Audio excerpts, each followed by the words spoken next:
Hello guys, সবার প্রতি শ্রদ্ধা ও ভালোবাসা রইল। সবাই ভিডিওটা বেশি বেশি শেয়ার করবেন, লাইক কমেন্ট করবেন এবং চ্যানেলটি সাবস্ক্রাইব করবেন। এখানে দেখা হচ্ছে প্রেসার স্ক্রিনের একটি রুটারি, দেখেন হাতের ইশারা দেখানো হচ্ছে। এগুলো ক্ষয় হয়ে গেছে, মাল এবং পানির বাড়িতে এইগুলা ক্ষয় হয়ে গেছে আউটে। প্রেসার স্ক্রিনের বাস্কেটের সেম থাকে এগুলা। দেখেন এগুলো বাস্কেটে লাগছিল, লাগার পর এগুলো ক্ষয় হয়ে গেছে, হাতের ইশারাতে দেখানো হচ্ছে।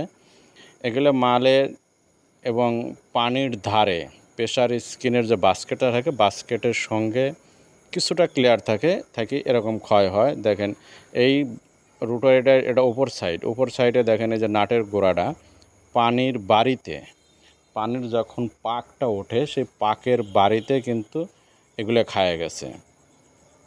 লোহা যে পানিতে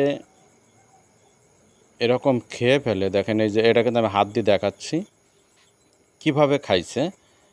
যে পানিরও একটা ধার আছে, এটা দেখলে আপনারা বুঝতে পারবেন।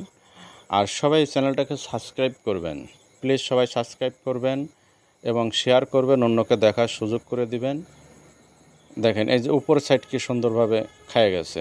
তো এই জিনিসটা কিন্তু আমরা রিপেয়ারিং কাজ করব। এখানে এই যে এখানে দেখাচ্ছে, দেখেন এই যে খায় গেছে। এখানে আমরা রিপেয়ারিং কাজ করব কি, আমরা এটাকে ওয়েল্ডিং করব। যে পরে আমরা দেখা যাচ্ছে সামনে দেখেন একটা বাস্কেট দেখা যাচ্ছে। এই বাস্কেটটা কিন্তু এই রুটারির সঙ্গে ফিটিং হবে এবং এই বাস্কেটটাই নতুন আনা হয়েছে। দেখেন এই যে এখানেও খেয়ে গেছে। এটা আমরা ওয়েল্ডিং রড আছে, এসএস ওয়েল্ডিং রড দিয়ে কিন্তু আমরা কাজ করব। ভিডিওটা দেখতে দেখতে সবাই চ্যানেলটা সাবস্ক্রাইব করবেন এবং শেয়ার করবেন, লাইক করবেন আর কমেন্ট করবেন। কমেন্ট করলে বন্ধুত্ব বাড়বে, সবাই কমেন্ট করবেন।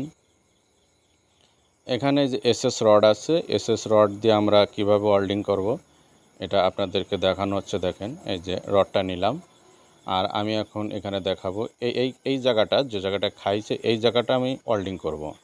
ওয়েল্ডিং করার পর এটা লেদ মেশিনিং করব। দেখেন এই পারেটাও অনেক কিন্তু খাইছে, দুই সাইডেই বেশি খায়, মাঝখানে কম খায়। এখানে দেখেন অনেক খাইছে, এখানেও ওয়েল্ডিং করব এবং কি যেগুলো গ্রুপগুলো খেয়ে গেছে, যে নাটের গোড়াগুলো দেখাইছি, সেগুলো আমরা ওয়েল্ডিং করব। তো আমরা পরবর্তী ভিডিওতে আপনাদের দেখাবো যে কীভাবে ওয়েল্ডিং করা হয় আর এসএস ওয়েল্ডিং কীভাবে করলে সুন্দর দেখা যায় এবং কিভাবে করলে ফিনিশিং হয়।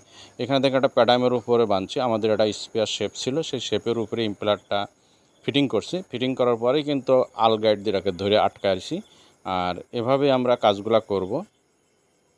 সবাই ভিডিওটা শেয়ার করবেন এবং চ্যানেলটা সাবস্ক্রাইব করবেন। দেখেন এখানে দেখানো হচ্ছে আপনাদের এই কাজটা খুবই ক্রিটিক্যালি। কাজ করা অসম্ভব কিছু নেই, মনের সাহস আর বুকের জোর আর চোখের নজর, এটা ঠিক থাকলেই মেকানিক্যালের কাজ করা কোনো অসম্ভব কিছু না। মেকানিক্যালের কাজ শিখতে চোখের নজরটাই বেশি আর বুকের সাবাসটা লাগে বেশি, তাহলেই মেকানিক্যালের কাজ দ্রুত শেখা যায়। আর দেখেন প্রত্যেকটা গ্যাপই কিন্তু আমি ওয়েল্ডিং করব, আপনাদের পরবর্তী ভিডিও দেখাবো। তো সবাইকে সুস্বাস্থ্য কামনা করে বিদায় নিচ্ছি। আল্লাহ হাফেজ।